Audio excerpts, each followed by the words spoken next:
Para reubicar el trayecto, ¿se acuerdan que nos habíamos encontrado con la fórmula de Miller, una fórmula muy potente de Miller, que es la de goce imposible de negativizar?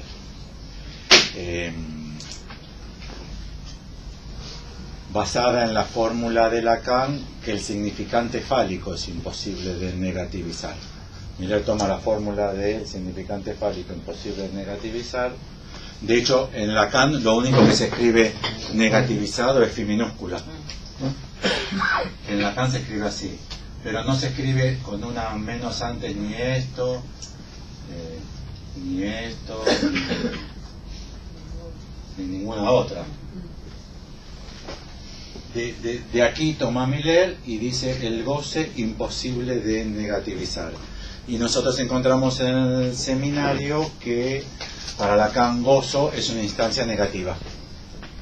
Y entonces a partir de ahí y del libro de Sujetos del Deseo de Butler, yo les había propuesto revisar la cuestión de la negatividad. Y la vez pasada hice una presentación tomando estos puntos y ahora quería avanzar un poquito más para volver al 20, al seminario 20 en las siguientes, sobre deseo de reconocimiento y reconocimiento del deseo, porque la dialéctica de la negatividad hace al problema del reconocimiento del deseo de reconocimiento, tomando como parámetro otro axioma lacaniano, que es el deseo no es deseo de reconocimiento. Eso en la facultad se enseña en las primeras materias donde se presenta Lacan, a veces un poco por fuera de argumentaciones, porque el deseo no es deseo de reconocimiento. Yo esa frase no la encontré nunca en Lacan. Nunca encontré que Lacan diga el deseo no es deseo de reconocimiento. Si bien es cierto que deseo de reconocimiento y reconocimiento del deseo son fórmulas de Lacan de un periodo acotado de su enseñanza que desaparece a partir del seminario 5.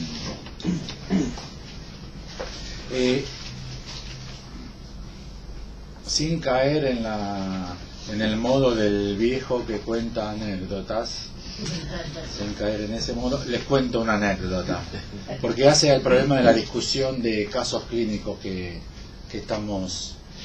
ayer me invitaron a un ateneo clínico en una institución de esas que brindan formación a estudiantes avanzados y jóvenes analistas. Vieron que derivan pacientes, les cobran la cuota, hay un montón de instituciones de esas que tienen una cantidad enorme de gente que sigue su formación en esas instituciones, que se presentan habitualmente como no orientadas por la política del psicoanálisis, serían como posgrados privados en instituciones no académicas, porque son también de atención, hay supervisiones, esos dispositivos.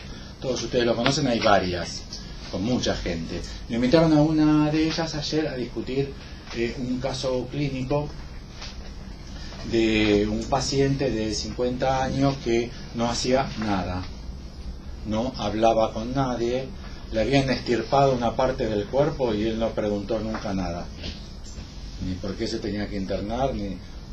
A la mañana se levantó, tenía todo un aparato acá, la primera le dijo, ve ese aparato que usted tiene. O sea, una persona con un deterioro en las posiciones que nosotros habitualmente llamamos subjetivas totales, muy regido por la demanda del otro. O sea, cada persona que lo entrevistaba encontraba otra persona. Una médica dijo, en el hospital todo, ¿no? Dijo que era un misógino con tendencias agresivas y que no lo quería atender sin policía presente. El psiquiatra dijo que era como un corderito divino. La madre decía que era como un nene caprichoso. Pero si uno veía las escenas donde eso se decía, él se comportaba así. Entonces yo llevé la propuesta de pensarlo como un paciente esquizofrénico con grave deterioro, etcétera, etcétera, etcétera. Entonces, el caso afortunadamente había sido discutido en los grupos de formación que tienen esa institución, y uno de los coordinadores de esos grupos de discusión, que tenía como una posición de enseñante o algo así en la institución, me dijo: sí, nosotros también lo pensamos, pero no lo decimos porque guardamos la esperanza de que un poquito. Yo le dije: perdón, no entiendo, ¿qué es eso de guardar la esperanza de que quizás un poquito? Bueno, es que no queríamos sentenciarlo. Y por primera vez entendí uno de los motivos por los cuales en el lacanismo hay mucha resistencia en ciertos ambientes a diagnosticar psicosis. Se considera que es sentencia. O sea que por diagnosticarlo sucederá algo en la vida de esa persona. No por sufrir de determinado padecer o estructura del padecer. Se utilizó la palabra sentencia, no queríamos sentenciarlo. Y me parece que eso puede ser un derivado de la noción de forclusión. Vieron que para Lacan la forclusión implica, en psicoanálisis por primera vez, un mecanismo que tiene una existencia solamente temporal. Forclusión es la traducción neológica de forclusión en francés. No sé por qué se creó el neologismo forclusión en español, porque en español hay un término para traducir que es preclusión. Preclusión es que cuando una norma legal no se aplica en su momento, el que sea su momento, luego no se puede aplicar aunque sea pertinente, correcto y racional aplicarlo. Por ejemplo, si ustedes van a hacer un concurso académico en la universidad, los candidatos no se anotan primero, porque si los candidatos se anotan primero, se puede elegir jurados para obstaculizarlos. Se elige primero el jurado. Y ese jurado, cuando se abre el concurso, puede ser impugnado. Hay 30 días para impugnarlo. Si cualquiera de los concursantes no le impugna en los 30 días, aunque luego se establezca que el dictamen del ese jurado está obviamente influenciado porque es el cuñado del que ganó, que tiene un kiosquito junto que se llaman Los Cuñados, que todo el mundo lo conoce, a la vuelta a la facultad, aunque todo eso se sepa y es obviamente impugnable, ese jurado ya no se lo puede impugnar, porque precluyó esa ley. Es una ley que opera en su momento. Lacan, para la forclusión del nombre del Padre, dice que ese momento es desde siempre. O operó desde el comienzo de los tiempos la metáfora paterna y el significante del nombre del Padre. Entonces me parece que el problema en el psicoanálisis lacaniano para no diagnosticar es porque si se dice preclusión es que no tiene cura. Y efectivamente en Lacan, si se dice preclusión, no tiene cura, porque lo que no fue forcluido en su momento no puede ser forcluido después. Con la represión freudiana sí, algo puede ser reprimido antes, después, en cualquier momento. ¿Entienden la idea? Me parece que es un derivado, deberíamos pensarlo más, pero que es un derivado del problema de un mecanismo, lo llamaríamos como Ana Freud, un mecanismo psíquico, pero que tiene una existencia exclusivamente en cierta dimensión temporal. Bueno, fue un excursus.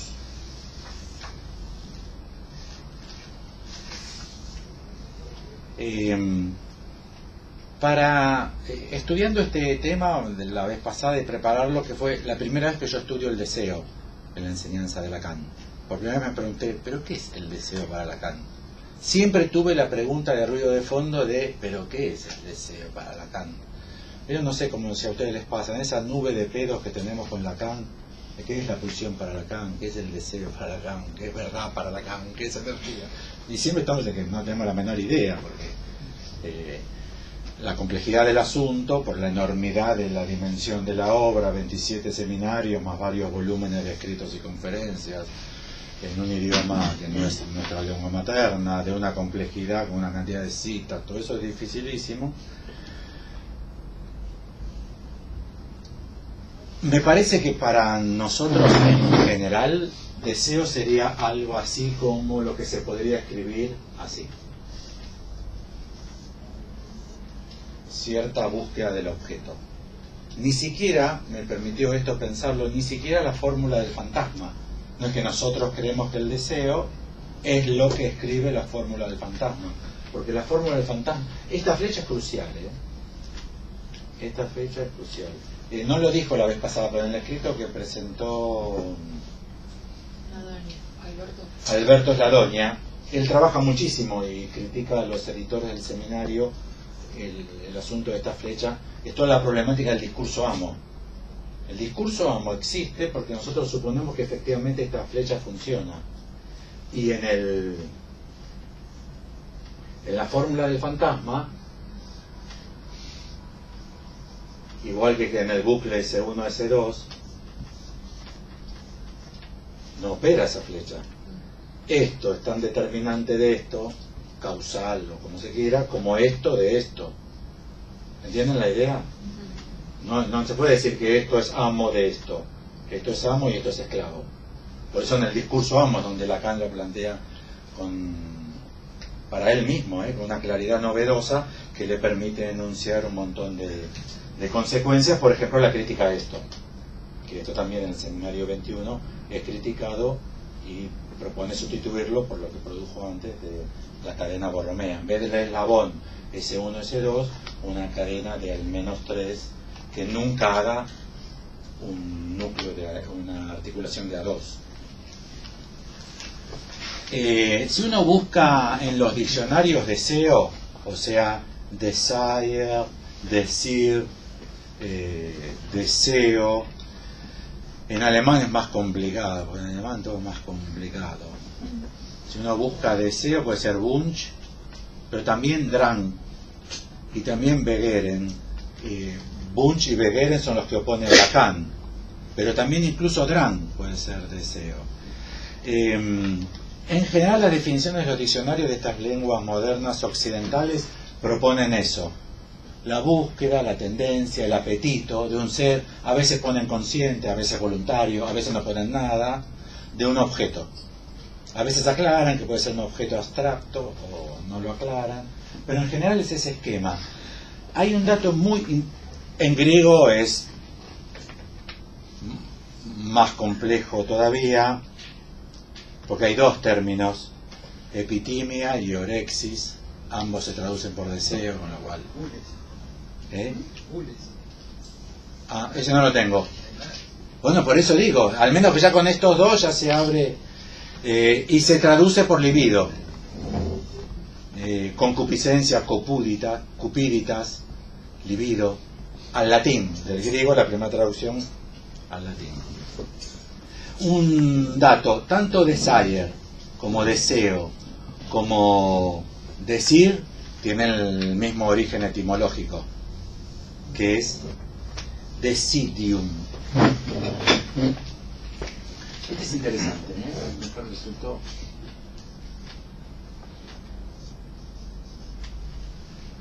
Que es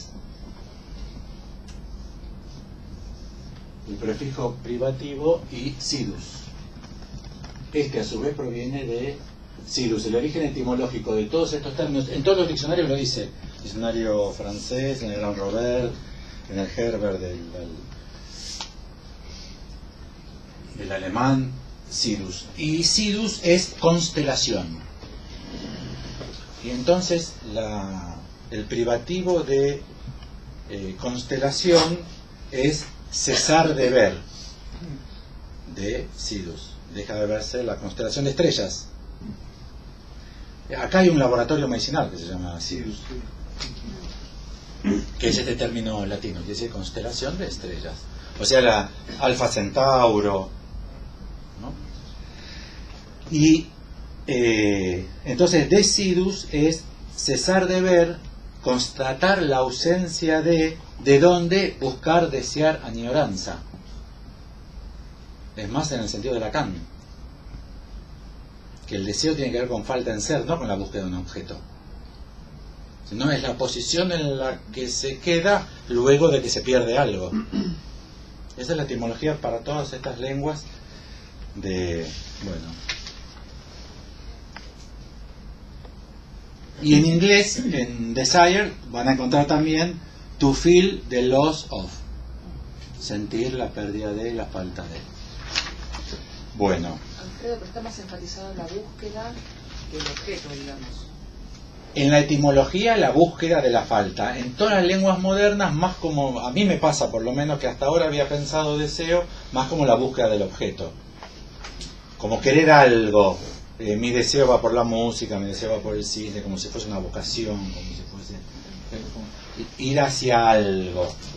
Y en la etimología de todos estos términos, en alemán ya no, es el estado en el que queda porque se pierde algo. Posición deseante. Bueno, en Freud el uso, a mi entender, más fuerte de la noción de deseo es la del deseo onírico, el deseo de la interpretación de los sueños, que no sé si lo recuerdan, tampoco es la búsqueda de un objeto. En realidad concluí que es bastante parecido a las fórmulas de Lacan como deseo metonímico, porque para Freud hay una vivencia que queda inscripta en el aparato con una marca, una huella, una representación de esa vivencia. Y puede ser por azar, por proximidad en el tiempo, porque una sucedió después de otra. Esa vivencia queda asociada a otra vivencia. Esto en Freud se escribe así. Es una asociación psíquica planteada en un sistema como si fuese eléctrico por la vía de una facilitación. Esta rayita implica facilitación. Hay otras. Freud no escribe así, no importa, podríamos escribir así. En el proyecto sí escribe así, no sé si se acuerdan la introducción del yo del proyecto.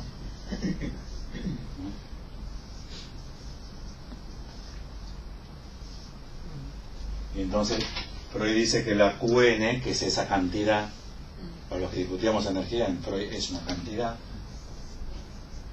que no tiene medida, pero es una cantidad, avanza de alfa a beta de la neurona, o de la en el proyecto es neurona, a la neurona beta, y de la neurona beta va a la delta.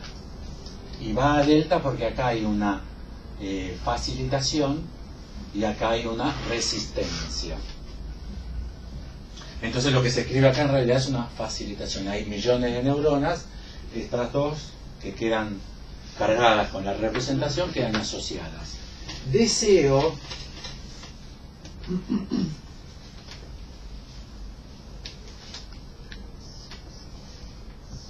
y este es el decurso energético, el recorrido energético, que incluso a Freud le permite en el esquema del peine escribir todo el aparato psíquico. Ahí ya se hace histórico y evolutivo, que verían, ¿se acuerdan? Las primeras son el inconsciente, luego vienen las representaciones preconscientes, entra todo por el polo perceptivo y sale por el polo motor. Bueno, esto sería como el núcleo de esto.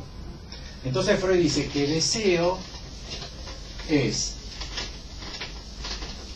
la moción psíquica, o sea, el deseo es movimiento.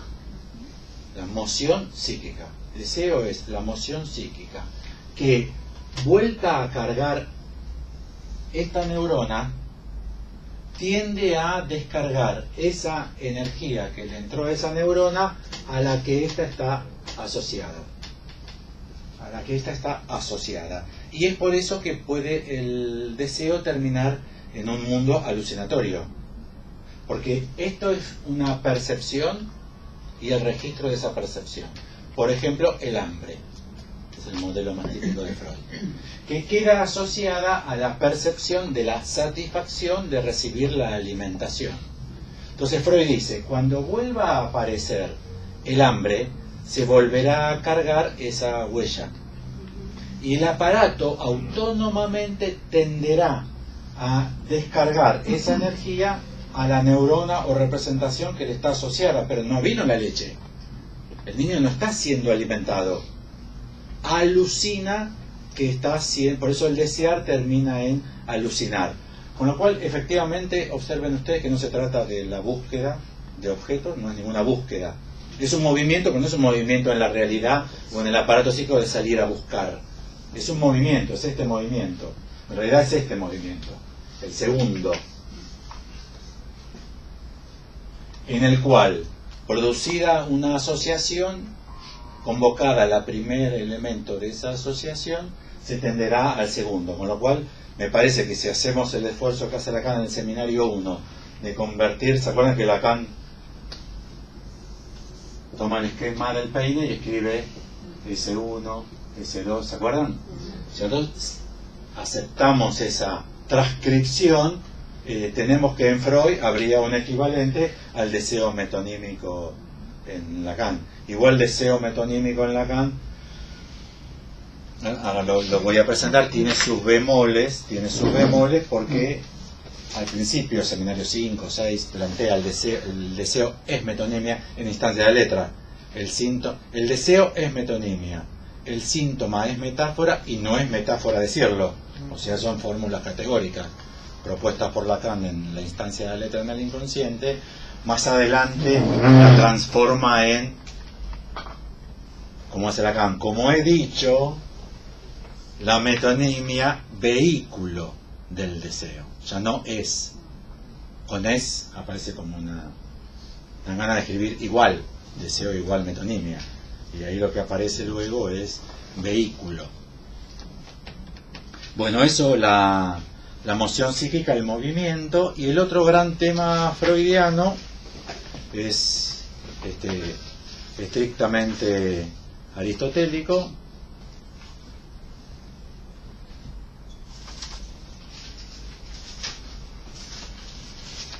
Este fue fácil. Es el primer renglón. Gracias a Dios. Libro primero, A, capítulo primero, el conocimiento de las causas y la sabiduría. Acá de este capítulo toma Lacan la teoría de las 4 causas de Aristóteles. Y el primer renglón dice: todos los hombres por naturaleza desean saber. Que es la fórmula del Wissen Trieb de Freud. La pulsión epistemológica o epistemofílica la llaman algunos, y es esa propuesta de Freud que todos los niños curiosean porque quieren saber. Se parte de esta idea que todo hombre, sería una definición del hombre, todo hombre desea saber. Bueno, acá el movimiento de la enseñanza de Lacan respecto al deseo de saber es violentísima, porque trabaja decenas de veces sobre el deseo de saber. Incluso dice que si podríamos categorizar al deseo del otro, el deseo del otro sería deseo de saber. Para terminar, a partir del seminario 20 hasta el final de su vida, diciendo que no existe deseo de saber.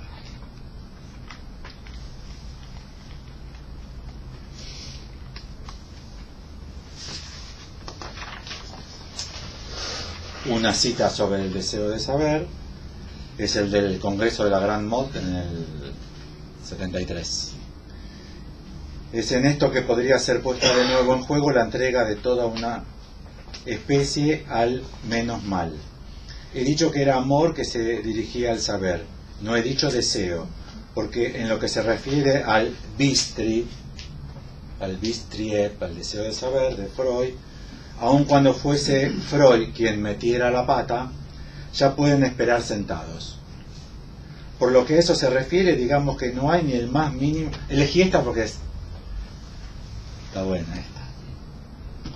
No me acordaba por qué había elegido esta. De hecho estaba buscando porque me arrepentí, porque quería leer una sobre el horror del saber. De acá a partir del 74 dice: no hay deseo de saber. Si es que hay algo respecto al saber en general, es horror al saber. Y acá en esta, la de la Grande Motte del 73, que es de un congreso, Lacan dice: por lo que a eso se refiere, digamos que no hay ni el más mínimo deseo de saber.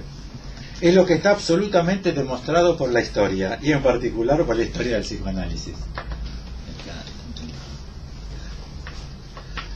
Pero no les causó gracia. En la clase del 23 de abril del 74 del seminario de los no incautos Gerald, Les Non-Duc, dice que no hay deseo de saber. Refuerza, no hay ni sombra de deseo de saber, hay horror al saber. Lo que hay es horror al saber. Mi impresión es que esto es a consecuencia de cierta posición en la que queda Lacan respecto al movimiento psicoanalítico y su propio auditorio. Un par de años más adelante disuelve su escuela. Bueno.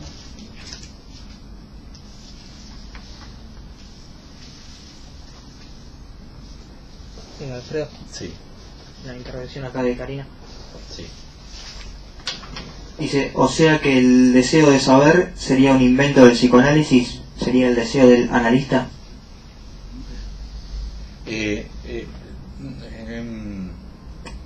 No sé si lo dije, espero no haberlo dicho. No dije que era exclusivamente de Freud, el Wissenschaft o el Wissenschaft. No estudié si otros autores también lo proponen, pero ya les dije que Aristóteles lo propone, que es un chabón bastante conocido y que todavía curte bastante las opiniones de la gente, así que no es un invento del psicoanálisis. Freud lo propone como un invento del psicoanálisis. Siempre Freud hace así. Él nunca leyó nada, jamás leyó un libro en su puta vida, solamente vio pacientes, y a partir de ver pacientes salió todo. Por ejemplo, el primer renglón de la metafísica de Aristóteles también salió, ¿no? Él dice, quizá alguna vez lo leí, pero si lo leí es criptomnesia. No sé si conocen la maniobra freudiana, la criptomnesia. Dice, quizá lo leí, pero la verdad, por Nietzsche. Muchos en la época decían, déjese de joder, esto lo saca de Nietzsche. Si lo leí, no me acuerdo. Sería un caso de criptomnesia. Todos los hombres por naturaleza desean saber. Con lo cual no es un invento del psicoanálisis, pero sí es oportuno lo que dice Karina, porque si hubiese algún tipo de deseo que vehiculizara el trabajo sobre el saber en la experiencia del análisis, ese sería el trabajo a cargo del analista. Vieron que los analistas siempre se descargan de que son los pacientes los que no quieren saber. La gente no quiere saber, pero quizá no haya que poner en cuestión el deseo de saber como premisa universal. ¿Entienden? No es una frustración que no quieran saber, no tienen por qué querer saber. Quizás ser analista sería estar implicado en ese movimiento que implica cierto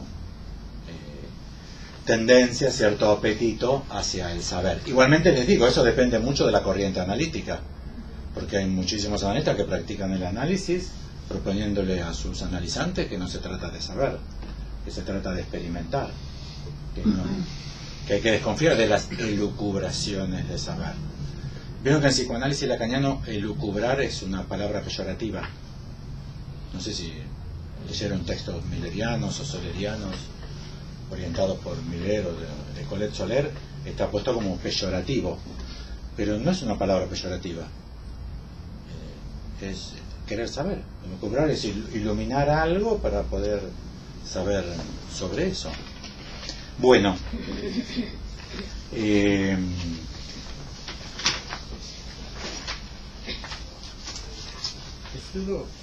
sí. Habría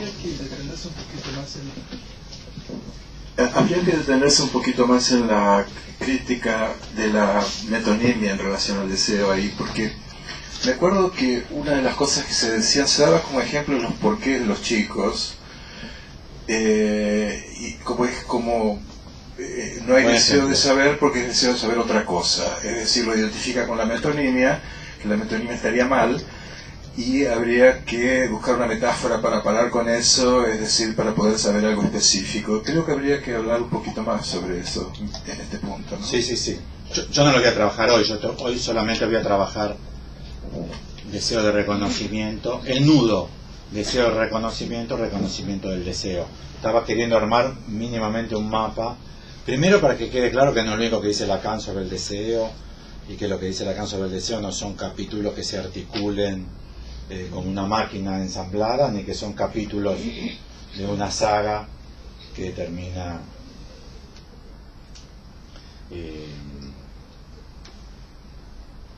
la curiosidad infantil se le articula mucho a la pregunta de los niños, pero es interesante que uno se ponga a trabajar sobre si la pregunta de los niños, efectivamente, como a Freud le pareció la expresión de una curiosidad que daba a entender la existencia de un deseo universal de saber. Intenten contestar acabadamente. Se van a dar cuenta que un carajo quieren saber, quieren preguntar, no quieren saber. ¿De dónde vienen los chicos? Ah, bueno, te voy a explicar. Mira, papá agarra el pito y se lo mete y se van corriendo a la tele. No quieren saber un carajo. Es la entrada de la pregunta. Y en eso hay que diferenciar, porque no siempre el que pregunta quiere saber. No, es otra cosa. Para Lacan, la pregunta es la entrada del sujeto en lo real. Pero no. Una mujer te pregunta si te encamaste con otra, no quiere saber. Más aún, estamos en tema. Para Lacan no hay deseo de saber, hay horror al saber, coma. Pero ¿por qué algunos tipos quieren saber? Y ahí dice que es por la estética. La fórmula de Lacan de los años 73 hasta 80 es que es el discurso de la estética, y ahí da todos esos ejemplos magníficos del comienzo de la ciencia moderna de las cartas a las princesas. Muchísimas obras científicas, matemáticas, físicas, fueron presentadas por instructores de princesas en cartas. Querida princesa, entonces le cuentan la ley de esto, la ley de lo otro. Las tipas se imaginan interesadísimas en saber de física y de matemática, solamente querían demostrar que ellos no sabían suficientemente, que es la posición de la histérica. La histérica hace caer al amo maestro. Entonces ahí se produce como una confrontación de la histérica, que pregunta para demostrar que el otro no sabe, no porque quiere saber. No es que el discurso, y todo esto en Lacan, no es posición mía, no sé cuál es la posición mía al respecto, no tengo dónde leerla, no tengo dónde estudiar, no hay un CD. Pero sí, el chiste que haces es pertinente, porque para Lacan efectivamente lo que está en el origen del saber, ahí no lo aclara. Yo lo encuentro bastante históricamente en el surgimiento de la ciencia abstracta moderna, que es la ciencia que merece ser explicada. La ciencia que los filósofos griegos antiguos robaron, esta fórmula de Lacan, robaron al artesano para pasárselo al amo, ese saber, bajo la forma de formalizarlo, era una ciencia intuitiva. Tan intuitiva era que Sócrates decía, todo el mundo lo sabe, no hace falta estudiarlo. Entonces viene el ejemplo de, paro a cualquier esclavo en la calle, la mayéutica, y si yo le hago las preguntas convenientes, como el saber ya está en él, va a surgir. Y entonces viene la famosa pregunta que Lacan trabaja en Seminario 1 o 2, que es la duplicación del cubo, que es una linda pregunta, no es tan obvia su respuesta. En general la gente cuadruplica, no duplica. Lacan presenta los esquemitas de esos, de los cuadrados, el rombo, él lo hace con un rombo. Pero el problema surge con la ciencia moderna, que es absolutamente abstracta. Entonces ya la intuición no te aproxima en absoluto a la ciencia. Entonces tiene que ser enseñada y explicada. Y entonces ahí aparece este movimiento muy marcado en la historia de la ciencia, muy marcado, que son las cartas a las princesas. No sé si Lacan se refiere a ese momento del saber o algo más amplio en las épocas, incluso por ejemplo para Grecia. Lacan sobre esto tiene una posición, como les dije, muy vacilante respecto a la discusión con Freud por Edipo. Freud dice que Edipo quiere cogerse a la madre, y Lacan dice no, Edipo, la desgracia de Edipo es que quiere saber. Lo que caracteriza a Edipo no es el deseo incestuoso, lo que caracteriza a la desgracia de Edipo, porque la gloria, el enigma de la esfinge, con eso no hay ningún problema. La desgracia de Edipo y de todas las generaciones que siguen, dice Lacan, es el deseo de saber. Con lo cual vean ustedes que hay argumentos contrarios, incluso en Lacan. La de no hay en absoluto deseo de saber, hay horror al saber, son de los últimos años. Es verdad, es a partir del 73 hasta el 80.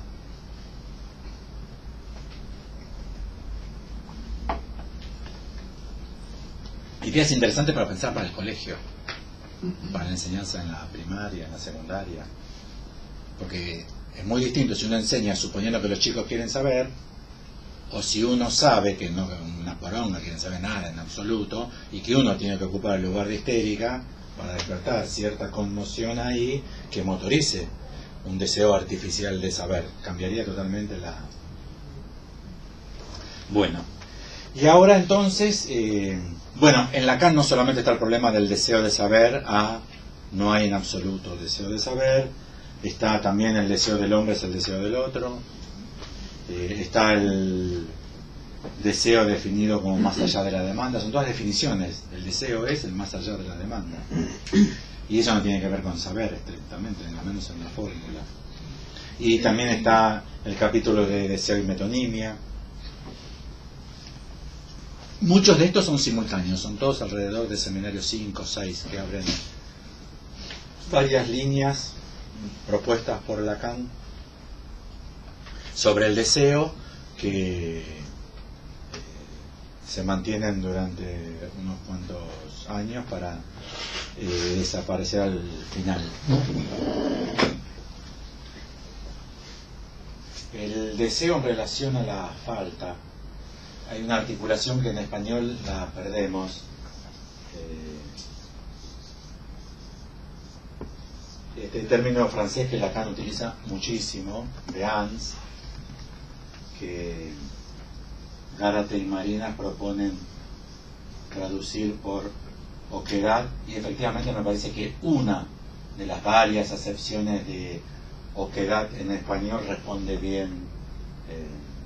Agujero vacío que se produce por el hablar, falta que se produce por el hablar, que es una de las acepciones de oquedad.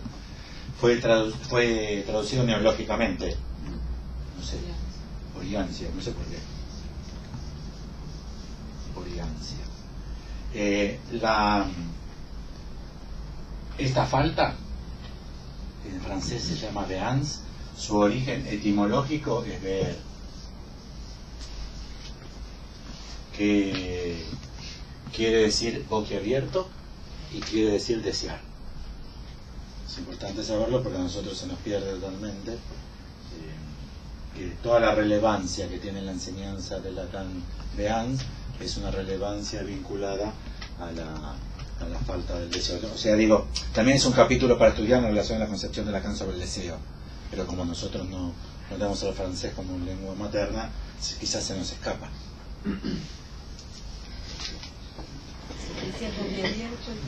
El sujeto para Lacan queda en posición béante, deseante o boquiabierto, también sorprendido. Pero ese ver es tanto boquiabierto como deseante. Sí, sí, sí. Como origen etimológico. Lo que pasa es que no sabemos bien qué valor darle a la etimología. Si es una pista practicable, si es una pista desechable. De hecho, los analistas no interpretamos por etimología de las palabras, ni siquiera por el uso estricto del diccionario de las palabras. Las convertimos en significante, pero es otra operatoria. Al convertirlas en significante en la clínica o letra, significante o letra,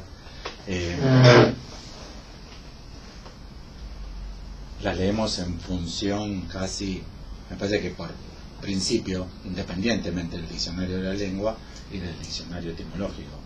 No sé si es correcto ese principio, pero digo, me parece que es una costumbre entre nosotros. Si el paciente dice algo y nos preguntamos por eso que dice, no ir a buscar el diccionario qué quiere decir esa palabra. Bueno, y hay una concepción muy fuerte, muy insistente, en los seminarios 1 a 5,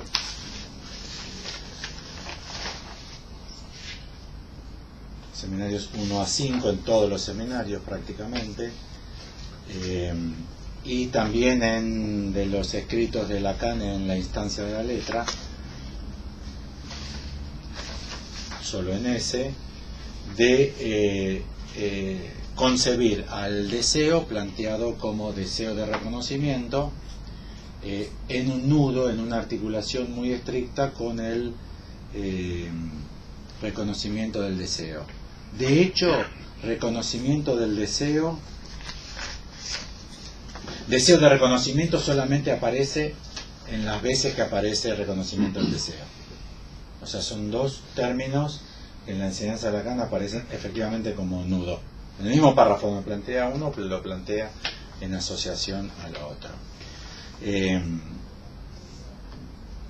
Me parece que tiene muchísimo que ver con la negatividad y al menos el Hegel de Koyev. En instancia de la letra, lo que propone Lacan es la heteronomía, nomos, ley, principios, heteros, la otra normativa, la otra legalidad, heteronomía, la heteronomía radical, cuya oquedad en el hombre mostró el descubrimiento de Freud, no puede ya recubrirse sin hacer de todo lo que se utilice para ese fin una deshonestidad de fondo. Cualquiera que intente recubrir la heteronomía radical descubierta por Freud es una deshonestidad, es una falla moral. Es el párrafo que yo quiero leer es el siguiente. La instancia de la letra. La parte 3, la letra, el ser y el otro, que en francés son, ¿cómo se dice cuando las tres palabras suenan parecidas? Aliteración. Aliteración. La lettre, l'autre. La lettre, l'autre. Entonces, ¿cuál es pues ese otro, con minúscula? Efectivamente está así en la instancia de la letra en francés. ¿Cuál es pues ese otro con el cual estoy más ligado que conmigo mismo, puesto que en el seno más asentido de mi identidad conmigo mismo es él quien me agita? O sea, inmixción de otredad. Lo vuelvo a leer. ¿Cuál es pues ese otro, con minúscula, con el cual estoy más ligado que conmigo mismo? Esa es la heteronomía radical. Para nosotros, nada está más ligado a mí mismo que yo. Y no hay nada más ligado a mí yo que yo mismo, ¿no? Entonces, Lacan dice que el descubrimiento de Freud es haber establecido una heteronomía radical. Freud no lo dice. De hecho, para Freud, en el núcleo de mí mismo está el yo, que no puede ser otro que mi mismo yo. Es Lacan el que de eso hace esto, ¿no? Esto.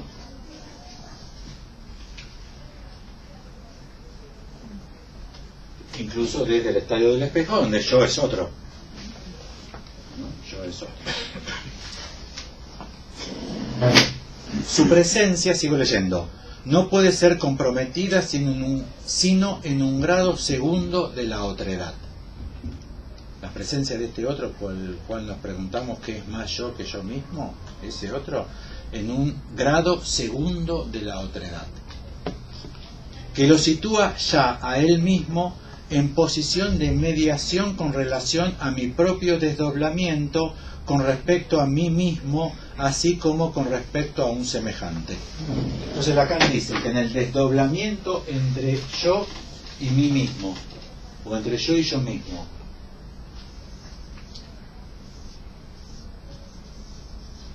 o entre yo y el semejante, ya lo tenemos, por lo que dijo en el primer parrafito, es a minúscula, lo que para nosotros sería la relación a minúscula o a minúscula prima, dice que es lo que está en la mediación. Entonces yo, para encontrarme con mí mismo, tengo que pasar por la intermediación del otro, y yo, para encontrarme con el semejante, también tengo que pasar por la intermediación del otro. ¿Se acuerdan el esquema lambda y el esquema zeta, no? Es mucho más complejo porque en el esquema Z Lacan pone el muro del lenguaje también, no solamente la instancia.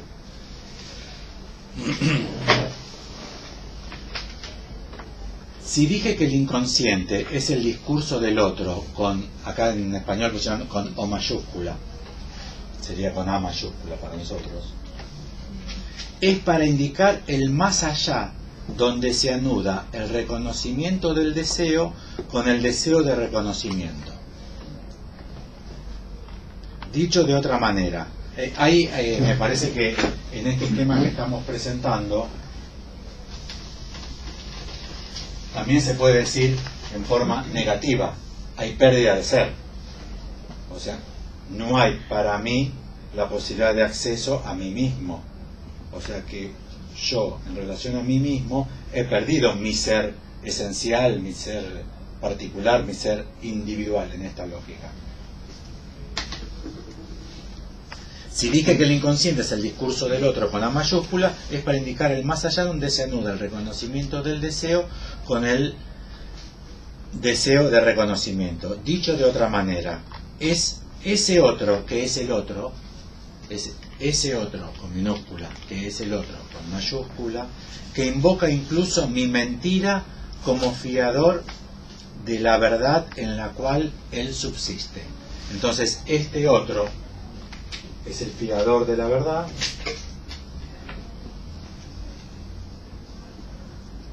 ¿Se acuerdan que también muchas veces lo define al otro como el lugar de la verdad?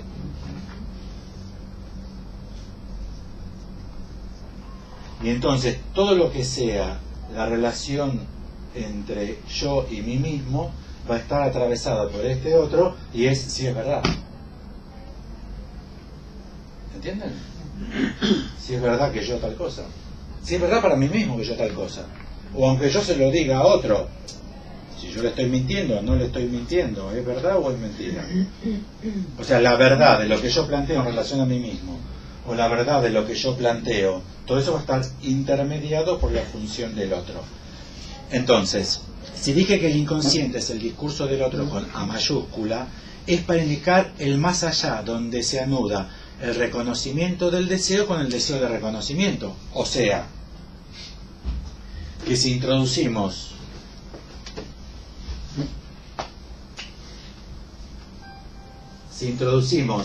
la función deseo, yo deseo X, la función deseo también tiene que atravesar por el campo del otro para que se establezca la verdad de ese deseo. Uno puede engañarse respecto al deseo, ¿no? Uno puede creer que puede querer hacer tal cosa, después descubrir que no la quiere hacer, o que quiere a tal persona, después descubrir que no la quiere, o que uno quería estar en tal estado y después cuando está en tal estado y se me quiere matar, no era esto lo que yo quería. Entonces, lo que uno desea, Lacan dice que tiene que atravesar por el campo del otro. Y a ese atravesamiento por el campo del otro, que en términos hegelianos es la mediación, si ustedes quieren, para arriba o para abajo, no sé, vamos a hacerlo para arriba, vamos a ser optimistas. Tesis, ven que la tesis es así, ¿no? Antítesis, síntesis. Tesis, antítesis, síntesis. Esto no, la dialéctica hegeliana, el grafiquito no es hegeliano, no está en Hegel. Pero ven que hay una mediación, ¿no? Este movimiento es el de Aufhebung, donde las cosas se encuentran consigo mismas. ¿Ven? Lo hice mal. Conviene hacerlo así. ¿Ven que estamos del mismo lado? ¿Ven que hemos vuelto a esta posición? Y que la antítesis es ir hacia esa posición, que es la misma. Entonces, de lo que está planteando Lacan respecto del deseo, ya estábamos advertidos, el deseo no es búsqueda de objeto, sino es el movimiento de búsqueda. Pero ese movimiento de búsqueda, para que se establezca como auténtico para mí mismo, tiene que atravesar el campo del otro. Ahora veremos qué quiere decir atravesar el campo del otro en este Lacan de los primeros 5 seminarios, o qué quiere decir que en mi deseo, como en mi yo y en todo lo que sea mío, hay la mediación del otro. Son párrafos salteados. Este es seminario 1, en la primera clase del seminario 1. Dice Lacan: Freud introdujo el determinismo peculiar de esta estructura. Si uno va para arriba, esta estructura es la estructura analítica. pero distinta a la estructura analítica, punto y aparte. Freud introdujo el determinismo peculiar de esta estructura. De allí la ambigüedad presente por doquier en su obra. Yo estoy prestando atención a estos párrafos, lo critican, todos los párrafos escritos o dichos por Lacan, hay una crítica directa a Freud. Ya en las últimas 3 semanas junté 50 de estos parrafitos. Si quieren contribuir con Alpi, cada parrafito donde ustedes lean que es clara la crítica, Freud se equivoca, Freud se confunde, Freud es ambiguo, Freud está desorientado, no es eso como dice Freud, me la mandan por mail. Freud introdujo el determinismo peculiar de esta estructura, de allí la ambigüedad presente por doquier en su obra. Escuchen esto, esta es sencilla, clarísimo, y es efectivamente el problema. El sueño, por ejemplo, ¿es deseo o reconocimiento del deseo? Vieron que yo planteé el deseo como presente en la obra de Freud, fundamentalmente para la tópica del sueño. ¿Por qué? Porque el deseo es específico de los sueños. Porque el sueño también es alucinatorio. Entonces, en ese mundo alucinatorio se realizan los deseos. Pero el sueño, dice Lacan, criticando la ambigüedad constante de la obra de Freud. El sueño, por ejemplo, ¿es deseo, o sea, realización de deseo, o reconocimiento del deseo? Ahora viene un poquito más complicado. O más aún, el ego es, por un lado, un huevo vacío, diferenciado en su superficie por el contacto con el mundo de la percepción, o es también cada vez que nos topamos con él quien dice no, entre comillas no, o yo, moi, quien habla a los otros, quien se expresa en diferentes registros. En francés se puede decir perfectamente, se dice así: moi, je pense que non, je pense que pas. Moi, je pense que pas. Uno dice, perdón, moi y je. Esto es buenísimo no ser hablante de la lengua, es decir, si uno quiere traducir dice, uy, cagamos. Moi y je. En el error crónico del lacanismo le dan ganas de poner a uno yo y sujeto, nada que ver. Pero uno dice, ¿por qué esos dos yo? ¿Por qué esos dos yo? ¿Por qué moi y je? ¿Quién dice no? No. Moi, je. ¿Quién dice no?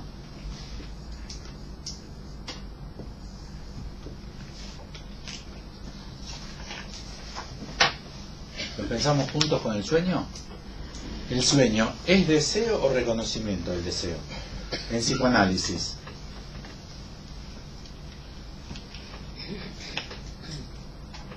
A mí me parece, ¿no? Si lo planteé. Reconocimiento del deseo. ¿En qué medida?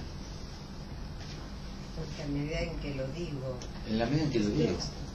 En la medida que ¿vieron la gran posición firme del psicoanálisis que el deseo es el sueño, manifiesta un deseo y ese deseo está en el texto? Pero si está en el texto, ¿no está ya totalmente atravesado por el otro? Supongamos que nos quedamos en el estado del sueño como eso que supuestamente sucedió a la noche y que vi alucinatoriamente dentro del aparato psíquico. ¿Qué hacemos nosotros, los psicoanalistas, con eso? ¿Qué se dice en la facultad, en la primera clase de Freud de la primera semana? Nosotros no tenemos nada que ver con eso. Nosotros trabajamos con el relato. ¿Y el relato qué es? Eso es. Pero si es eso, entonces el sueño ¿es la realización del deseo o es el deseo de reconocimiento del deseo? ¿Entienden? Porque hacer el puesto en una fórmula implica que esa fórmula está dirigida al otro. Aunque sea, no sé si a ustedes les resulta con tanta frecuencia para mí. Cada vez me amigo más con los sueños, en el sentido de su plus. ¿Por qué los sueños tendrían un plus? No trabajo con vía regia porque me parece que la noción de estructura anula cualquier idea de vía regia. Un paciente me decía, cuando yo le cuento sueños usted no los anota. ¿Qué sabe? ¿Por qué me dice eso? No, porque con el anterior analista, cuando yo le decía le iba a contar un sueño, yo escuchaba clic, clic. Que se clic con la virome, porque le iba a anotar. Seguramente le diría, espere, que agarre una libretita, lo voy a anotar, porque esa es la idea de vía regia al inconsciente. Yo no trabajo con la idea de vía regia, me parece que la noción de estructura y la noción de significante anulan cualquier dimensión de vía regia. Ahí es el gran otro para este paciente. ¿Cómo? El clic es el gran otro para este paciente, entre él y su sueño. ¿No? O al menos es un rasgo de ese otro, claro. Sí. Es interesante que él lo haya dicho. Supongan que yo hubiese contestado no. Para mí los sueños... ¿Por qué me pregunto por usted los sueños? Supongan que en mi torpeza le hubiese dicho no. Que ni eso aprendí. En vez de decirle, ¿a usted qué le parece? Ni eso aprendí, le digo no. ¿Qué creen que podría haber sucedido de ahí en adelante? Que no traiga más sueños. Pero uno podría decir que dejó de soñar, no tiene más REM, REM, Rapid Eye Movement, no tiene más eso. No hay más deseos en juego ahí. Y ahí se ve que hay una tensión entre si hay un deseo ahí o si verdaderamente el sueño es algo que tiene que pasar a forma de texto para que ahí aparezca la función del otro e incluso la función del otro.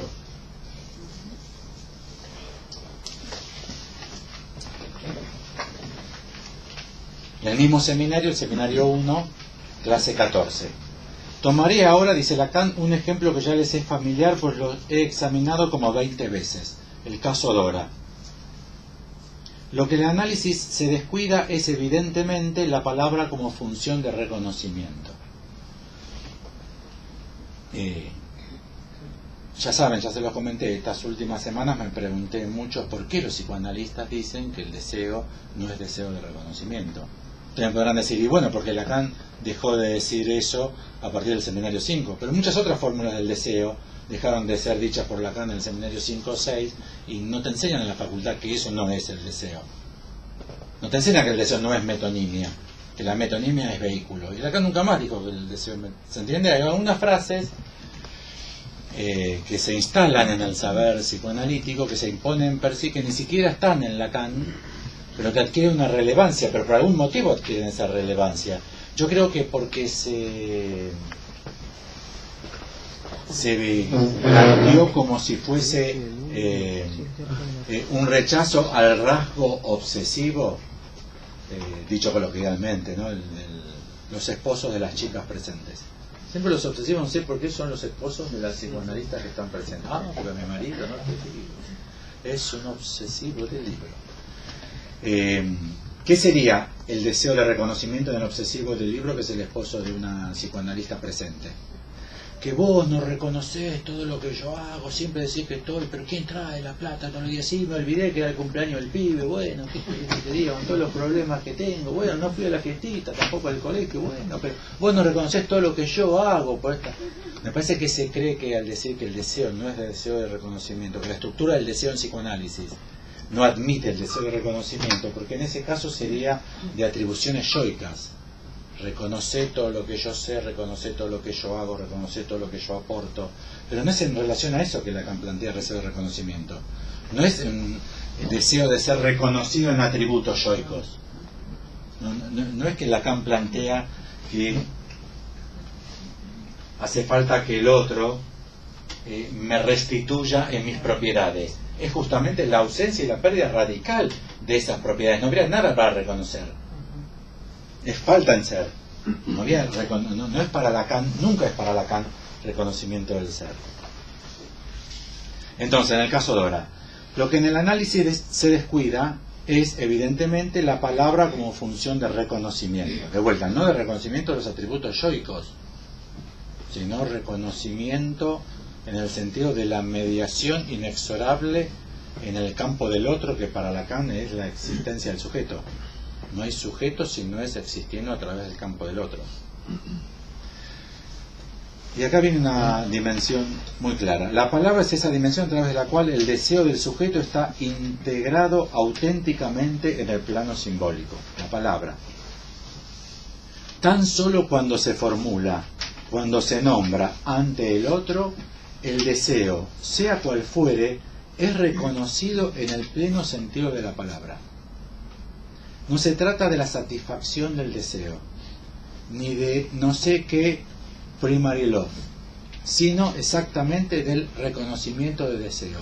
En ese caso, entienden lo que sería reconocimiento de deseo, ¿no? Hay ahí deseo, no importa de qué, hay ahí deseo. Es en el campo del otro donde se establece, hay ahí deseo.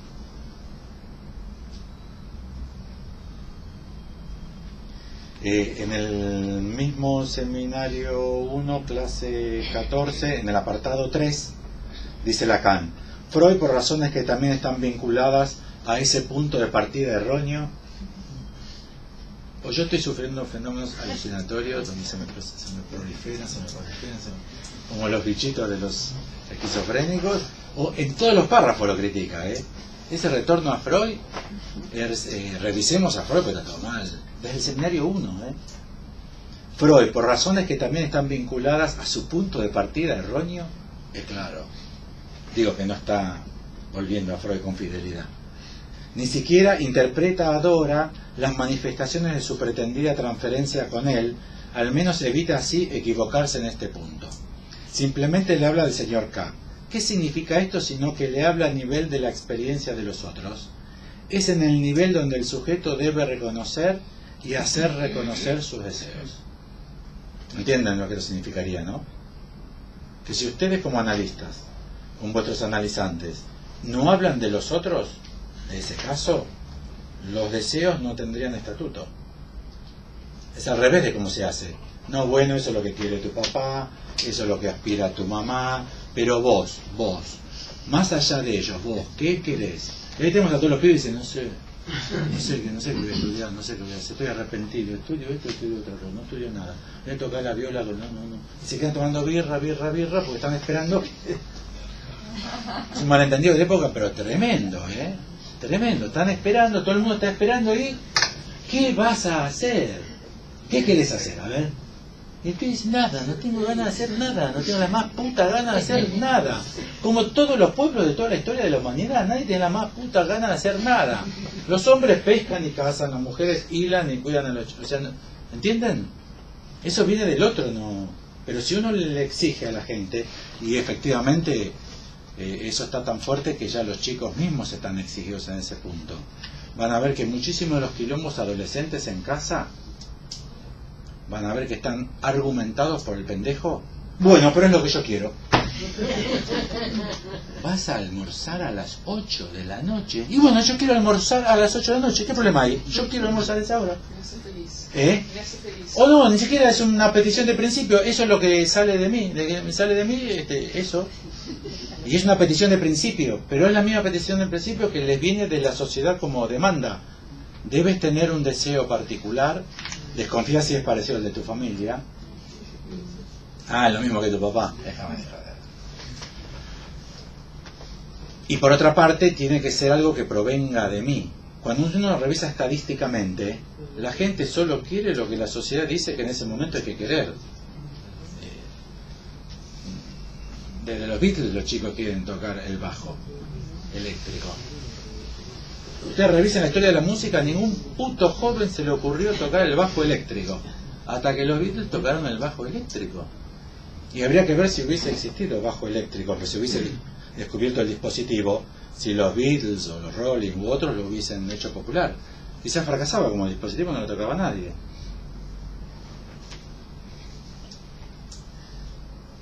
Es en este nivel donde el sujeto debe reconocer y hacer reconocer sus deseos. O sea, no solamente decirlo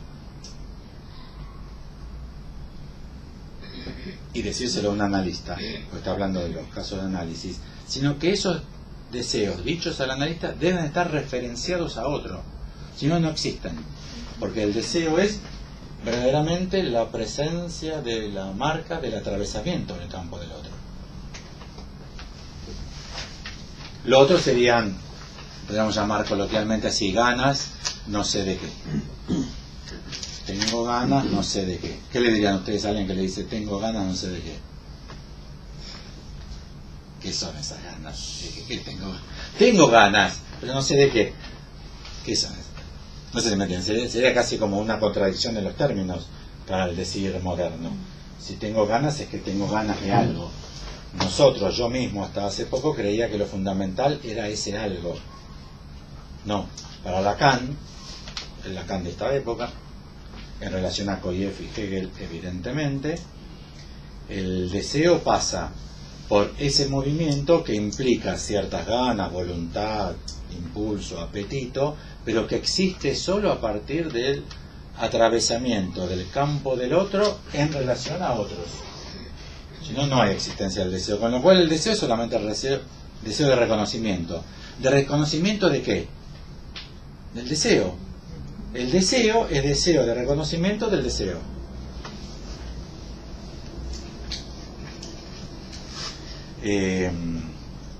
Seminario 1, clase 17. No hay transición posible entre los dos registros.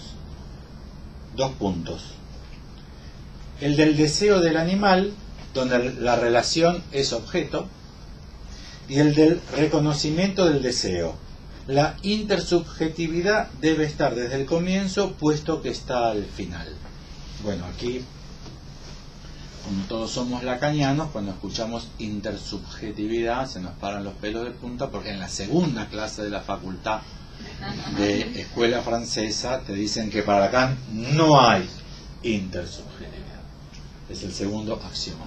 Es interesantísimo ver cuáles son esos 4 o 5 axiomas. Estos dos son: el deseo no es deseo de reconocimiento y no hay intersubjetividad. Lacan, después de este seminario y con el surgimiento y el desarrollo de la noción de sujeto, efectivamente dice que no hay intersubjetividad.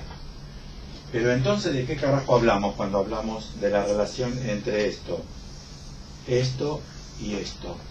Ah, no, lo que pasa es que hay que aclarar mejor la noción de sujeto que surge después de otro. Porque el sujeto es inter. Entre un significante y otro significante, entre las dos cadenas del grafo, pero también es entre psicoanalista, psicoanalizante, ya que el sujeto, y acá queda buenísimo la acepción de sujeto como tema, asunto, materia, ¿no? Le sujet o le subject, de un análisis que da efectivamente entre psicoanalista y psicoanalizante. Es muy evidente, cambian al psicoanalista y van a ver que el asunto cambia. Es muy evidente, aunque el chabón, que es el paciente, se siga quejando de lo mismo, venga quejándose del mismo síntoma. A pesar de que venga quejándose del mismo síntoma, el sujeto cambia. Entonces, efectivamente, no hay intersubjetividad, ya que siempre hay un sujeto, pero solamente adviene cuando hay 2 instancias enunciativas. Si no hay 2 instancias enunciativas, no hay advenimiento al sujeto. El sujeto es uno. Si no se lo plantea esto con claridad, se deriva al narcisismo freudiano o al autismo milleriano, el solipsismo. Solamente existo yo, mis pulsiones que me habitan y yo me satisfago, haciéndome la puñeta fundamentalmente. Si no, pasando por el cuerpo del otro, pero para hacerme la puñeta con otro. Es el goce narcisista del lacanismo moderno. El otro solamente es, en Freud no es tan distinto, amarás a tu prójimo como a ti mismo. O sea, lo único que hay para Freud es el amor propio, que puede ser depositado en otro. ¿Se acuerdan los pseudópodos del yo? Un pseudópodo del yo, pero para retornar sobre el yo no hay en Freud, auténticamente hablando, amor al prójimo. En Lacan tampoco, pero no por estos motivos, sino porque la relación a minúscula prima es de rivalidad, no de amor.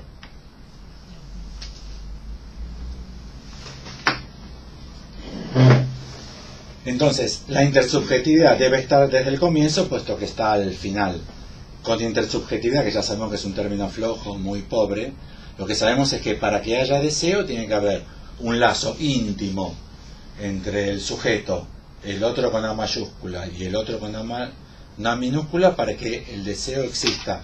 Porque el deseo es reconocimiento del deseo. O sea, deseo. O sea, me falta. Pero para que esa falta exista, tengo que hacerla caminar, tengo que hacerla desarrollar atravesando esos dos campos, el del otro con mayúscula y el del otro con minúscula. 9:20.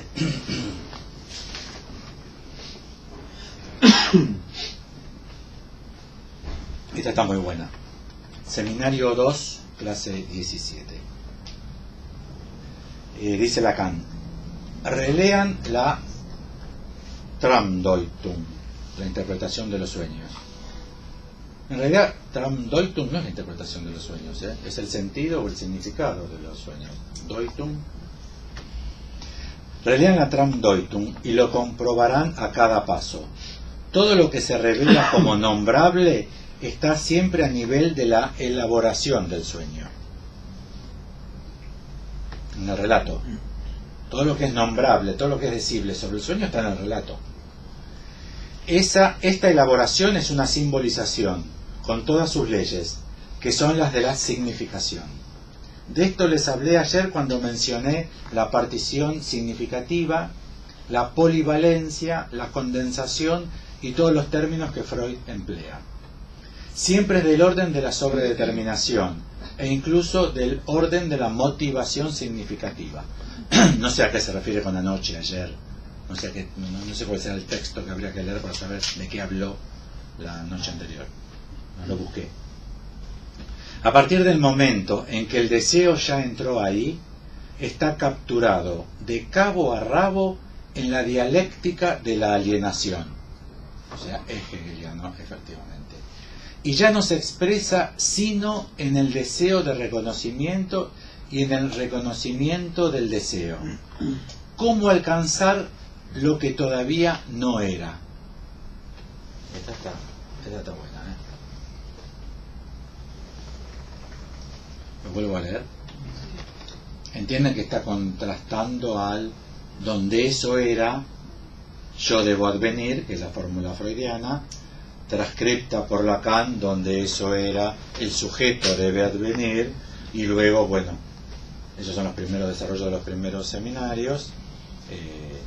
Está el problema en juego de la ontología implicada en esa frase, y es hubo, era, fue, en algún momento tuvo un ser. Eso está en discusión.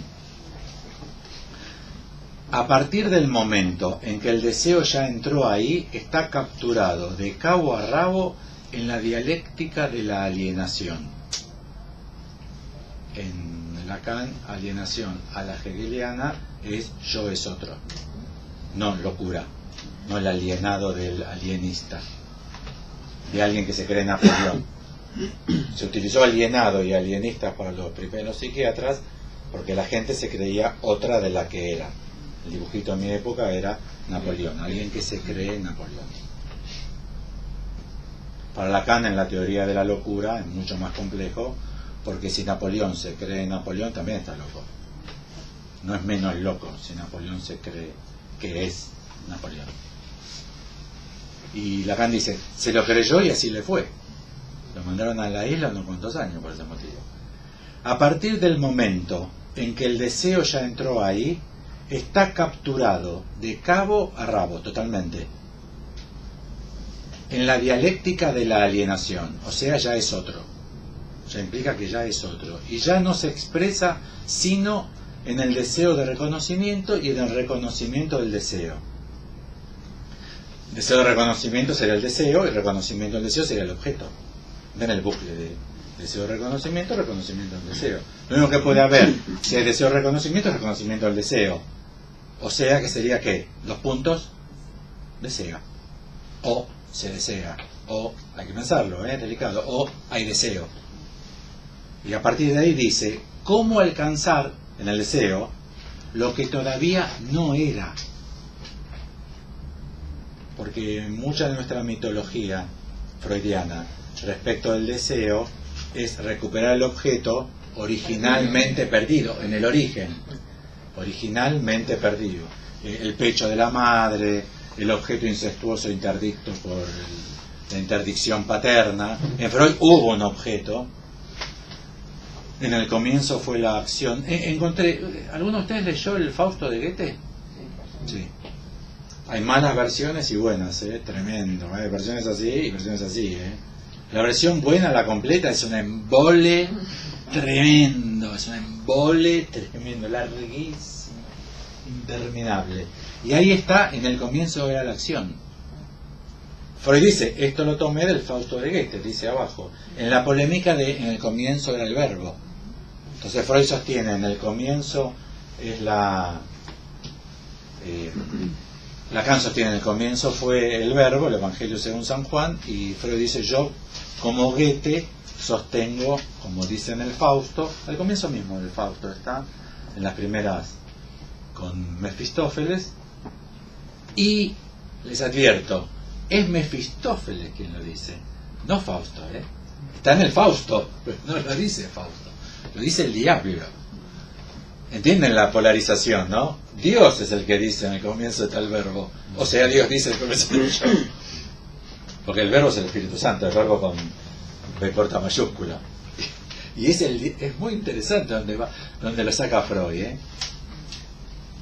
otro hijo de puta ese. Si no lees, no pescas un pulpo. Porque Freud se creía estar sosteniendo la posición diabólica. No, la paradisíaca religiosa, que todo es armonía. Traigo la revolución, la tercera herida narcisística.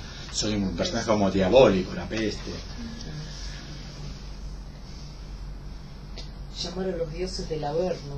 Los dioses del Averno. Flectere Sinequeo, Aqueronte Movebo. Sinequeo superos.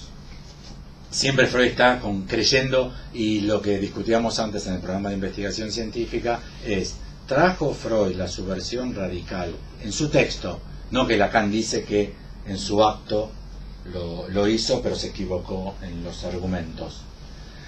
O en sus argumentos, digo yo. Yo no lo interpreto a Freud en el sentido de como lo hace Lacan, yo lo leo. Y me quedo con lo que lo leo porque me parece que hay muchos problemas que resultan de su lectura. Y representó efectivamente Freud lo diabólico que vino a ser una herida narcisística, o contribuyó como el último capítulo de la constitución del individualismo moderno, que es el más largo proyecto occidental, que surge desde Sócrates al menos. No sé si ustedes recuerdan Sócrates, los mitos. Sócrates es un personaje diabólico, de hecho se la cobraron. El problema con Sócrates es el problema de los mitos.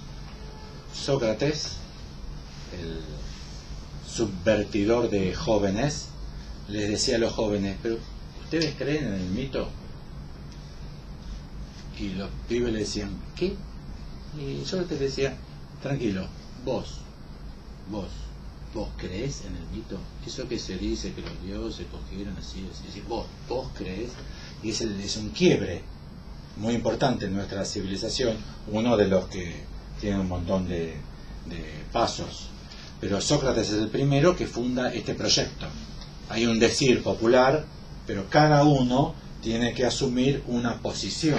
Y bueno, a partir de ahí se empieza a construir en los pasos. Para muchos, Remo Bodei es el que hace la genealogía muy interesante para mi gusto. El último fue Freud, que es el que directamente construyó adentro de cada uno de nosotros todas las instancias psíquicas que son representantes de lo social. Entonces nos convirtió en individuos absolutos. Bueno, seminario 2, clase 17, ahora seminario 2, clase 21.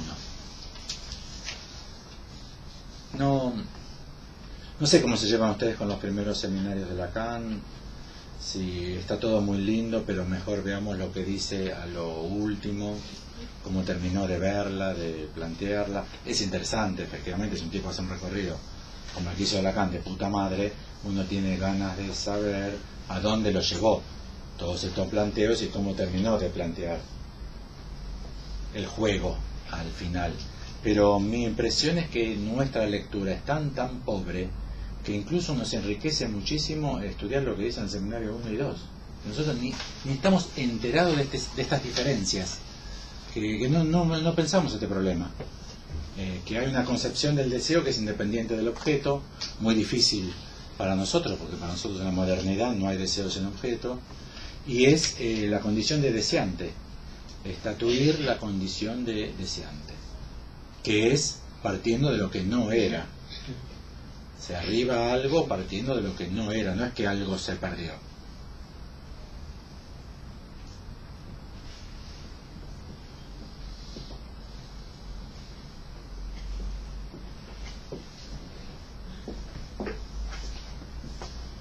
Bueno, salteo esta. Es buenísima esta la que salteo. Un poco de histeria. Es sobre Socia. ¿Saben? ¿Conocen la historia de...? Vieron que hay... Se dice coloquialmente, mira un Socias tuyo. Que es alguien que se llama igual. De hecho, no ese es el problema.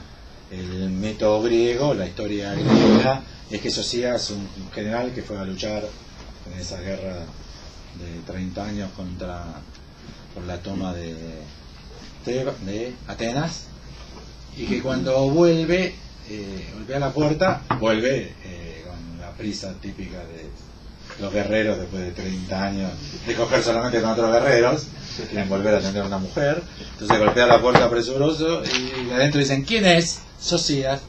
Y le dicen, no, Socias soy yo, estoy adentro. No, Socias soy yo, vengo de la guerra. No, Socias soy yo, Socias soy yo.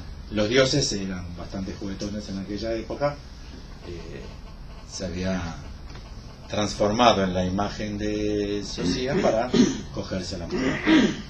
Me parece que en la modernidad no conviene eso. Imagina, un muchacho que para cogerse una mina se disfraza del marido de la mina.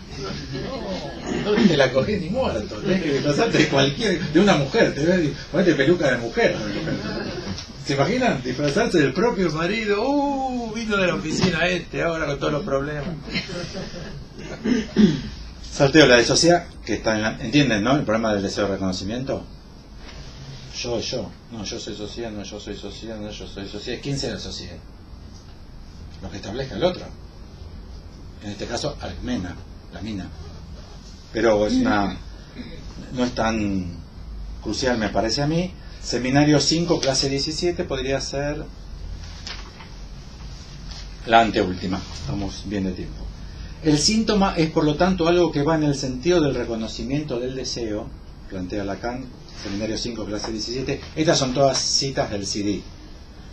Revisé algunos términos con el francés, no revisé todo con el francés. No tengo buscador en francés. El síntoma es, por lo tanto, algo que va en el sentido del reconocimiento del deseo.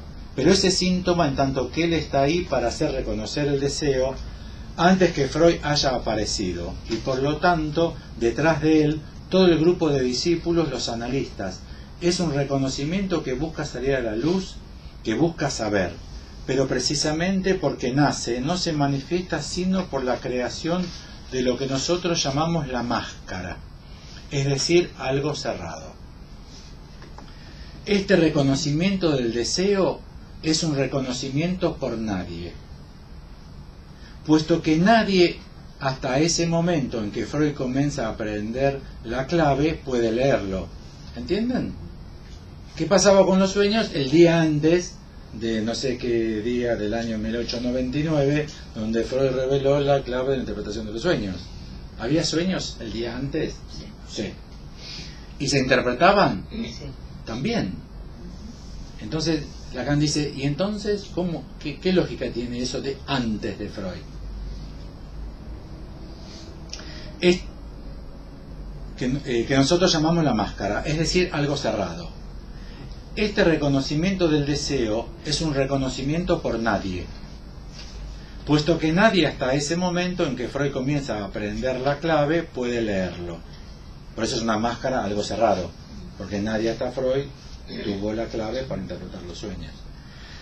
Es esencialmente un reconocimiento que se presenta bajo una forma cerrada al otro.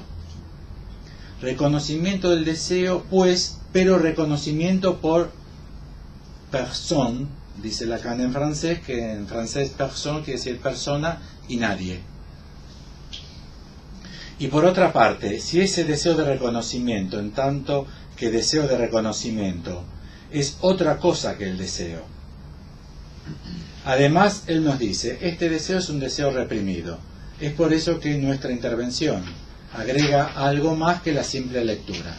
Este deseo es un deseo que el sujeto excluye al mismo tiempo que quiere hacerlo reconocer como deseo de reconocimiento. Es un deseo tal vez, pero a fin de cuentas es un deseo de nada. Es un deseo que no está ahí, es un deseo que está rechazado, es un deseo que está excluido. En este doble carácter del deseo inconsciente, que identificándose a su máscara hace algo diferente que cualquier cosa dirigida a un objeto.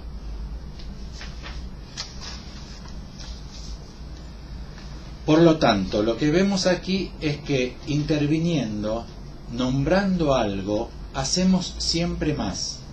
No importa lo que hagamos, lo que queremos hacer, interpretando. El término preciso que yo denominaba antes autorizado, permitido, sancionado es homologar. El analista homologa. El trabajo del analista con el sueño homologa. ¿Vieron que Lacan... ¿Vieron que... No sé qué sensación tienen ustedes. En general la sensación es que es imposible. Que no hay forma de Lacan. Pero me parece que en cierta forma de lectura, ¿no? Si uno lo lee y se pregunta ¿qué entiendo de lo que lee? Nada. No se entiende nada, nunca se entiende nada. Si a Lacan uno lo somete a...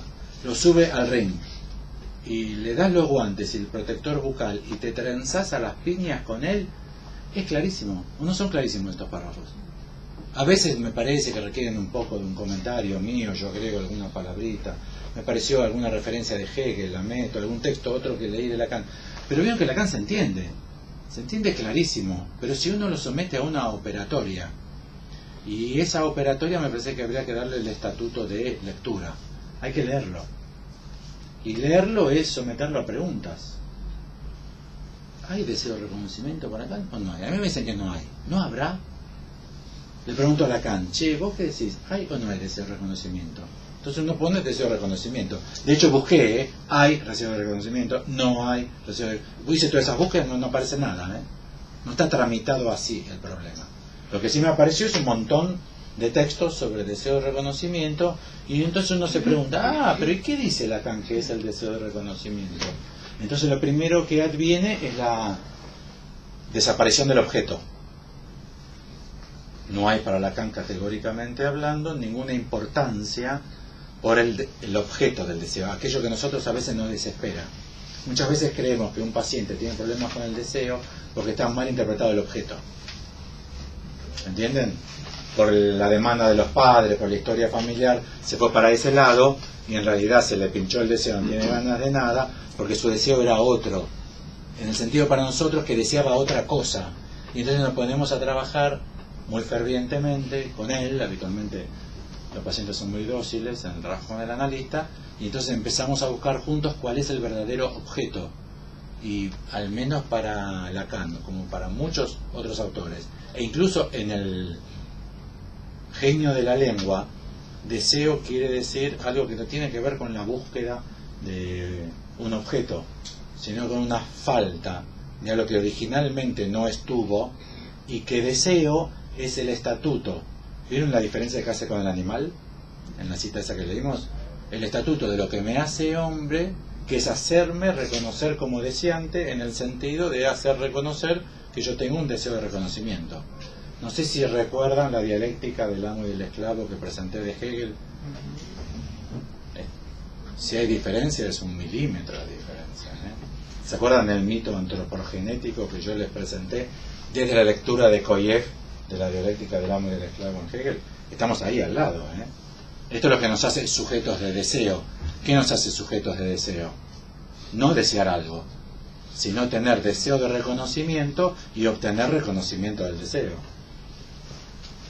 Entonces Lacan ahora está trabajando con la interpretación, y dice que la interpretación hace a homologar. Veamos qué dice. Identificamos lo mismo con lo mismo. Decimos es esto, y sustituimos a esta personne, nadie, il n'y a pas personne, no hay nadie. Traducido literalmente en el sentido español, digamos, no hay alguien. por persona, pero no hay nadie. Al cual, y sustituimos a este persona, nadie, al cual se dirige el síntoma, en tanto que está ahí en la vía del reconocimiento del deseo. ¿Entiendan, no? Dimos un salto muy fuerte y nos pasamos a síntoma ahora. Y planteamos al síntoma en relación al reconocimiento del deseo. Entienden que es algo que está por delante, no que está por detrás. No es que hubo un conflicto psíquico entre las pulsiones de vida y muerte, o entre el super yo y el deseo, y que a partir de ese conflicto se armó un síntoma, y que el trabajo es volver a ir para atrás para deshacer. No es eso lo que plantea Lacan, lo que no significa decir que no se trabaja con la historia, sino que no se supone que haya un elemento inicial como factor causal de lo que esto pasa. O sea, descarta el trauma. Se descarta el trauma. El trauma como hecho histórico. Otra cosa es el trauma de estructura, la falta en ser. No hay ser en el origen. Al cual se dirige el síntoma en tanto que está ahí en la vía del reconocimiento del deseo. Entonces podríamos plantear, despacito, despacito, despacito, qué síntoma podría ser cuando fracasa el reconocimiento del deseo. Ahí aparece el síntoma. En esta versión acotada. Pero no es poco que tengamos una herramienta más en la caja de herramientas para pensar por qué el síntoma no mejora después de 9 años de análisis. Pues sigue el mismo síntoma. Hay que preguntarse por qué. Una cosa es porque goza, otra porque se resiste, otra porque usted no me deja hacer mi trabajo. Fue dicho, tengo testigos que un analista le dijo a su paciente: usted no me deja hacer mi trabajo.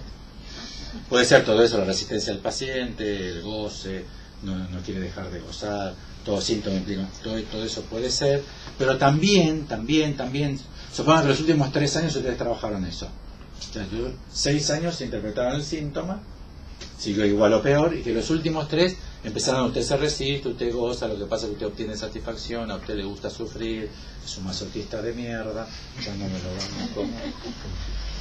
Está el alquiler, entonces bueno, no, discúlpeme, la vez pasada me fui un poco de está el alquiler, hay que pagar el alquiler. Ahora, A ver si deja de venir. Estaba articulado en el síntoma en aquella época el deseo. Sí, claro, pero el deseo como no como error de objeto. No, como articulación. Quizá, claro, sí. No, decía que el deseo está articulado. Cuando se dice que el deseo está articulado pero no es articulable, en esa época se lo nombraban el síntoma justamente. Como ya articulado. Claro, pero ¿qué concepción de deseo? ¿Qué concepción de deseo? Si es que hay síntoma, no tengo más ganas de levantarme y no fui más a la facultad. ¿A qué facultad? Me anoté en ingeniería, estoy en el primer cuatrimestre de ingeniería. Ah, Carlitos, vos me dijiste que tu papá es ingeniero. ¿No será que no te levantás a la mañana porque no tenés ganas de estudiar ingeniería? Que quizás fue una imposición de tu papá y quizás querés estudiar otra cosa. Y ahí empezamos con el test vocacional. Carlitos tampoco estudió cocina, dejó cocina también. Corte y confección, ahí el padre dice: cocina, corte y confección, es medio puto me parece. El analista también, entonces piensas en un error de objeto sexual. Acá es un planteo muy diverso, que me parece que tiene valor plantearlo, porque nosotros, por ejemplo, como grupo de trabajo, nunca lo planteamos. Nunca discutimos un caso. Poniendo a trabajar en ninguno de nosotros deseo de reconocimiento. Se nota que estamos bien marcados por no hay deseo de reconocimiento, va de retro Satanás. Jamás diremos deseo de reconocimiento. Pero Lacan lo plantea muy insistentemente. La necesidad de ser reconocido. ¿Por quién? Ahora ya lo dijo claro, por persona. Por nadie. Tiene que atravesar por el campo del otro. Tiene que ser puesto con palabras. ¿Qué? ¿Deseo tocar el bajo? No, deseo. O sea, estoy movido por una falta que me hace establecer que esa falta en su origen está en el campo del otro. Y que para establecerse como falta, ¿vieron que escuchaban en la cita que yo leí lo que estaba en su origen? Tiene que estar en el origen porque está al final. Si está en el final, que tengo que hacerlo reconocer por el otro, es porque el otro estaba en el comienzo. O sea, es una causa originada en que existo en el campo del otro y tengo que inscribirla en el campo del otro.